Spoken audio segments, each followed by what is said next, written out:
We talk a lot about Lewis Hamilton. We talk less these days, sadly, about Jenson Button and Honda. He's back in 15th place, row 8 of the grid, and he's with Louise, I think. Yeah, he was on pole position here a couple of years ago, so he's obviously quick around this track, but doesn't have the car to do that this year, sadly. It's going to be quite a tough day from 15th on the grid, isn't it? Yeah, it is. It always is, especially the start. When you're this far back, it's pretty manic.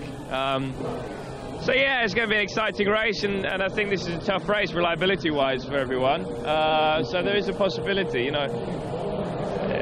I think I'm quite excited about challenging for a point, which sounds crazy, but it's possible, and yeah, I'm looking forward to the race. It's often a race of attrition. We've actually just seen some footage of you going into the wall a couple of years ago, but that could play into your hands today, couldn't it? A few other guys dropping out. When you're this far back, yeah, anything plays into your hands, really.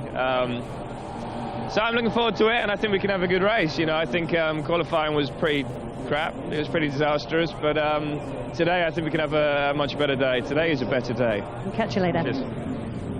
It looks as if Fernando Alonso certainly has his supporters, but talking about Honda, they were targeting this race in many ways after their dreadfully poor start to the season as kind of the relaunch of their fortunes. It doesn't seem that way at the moment. No, they're still having some problems, but you know, Formula One, you don't fix problems overnight. They're a process of everybody getting together, and several areas which, you know, will be the problems for the car at this moment being put together and made improvements on. I think there'll be more to come from this team when they get back to Europe, and you know, definitely Jenson Button, as you said there, he's now motivating himself to collect a point, let alone looking for a Grand Prix win, which he achieved last year. But it's a difficult period for the team.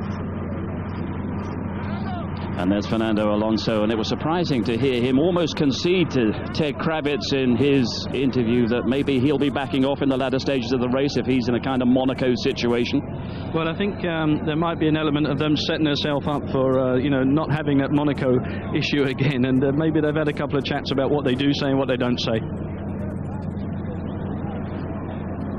Huge Ferrari presence here, and well, they've got a bit to cheer on with Kimi Raikkonen, 4th place on the grid, and it's the sort of launch of Formula One in North America, and Lewis Hamilton is particularly important in that respect, but there's always enthusiasm around Montreal for the Canadian Grand Prix. Yeah, there is huge enthusiasm. It's a great Grand Prix, and there's a lot of educated fans out there. It's a good one.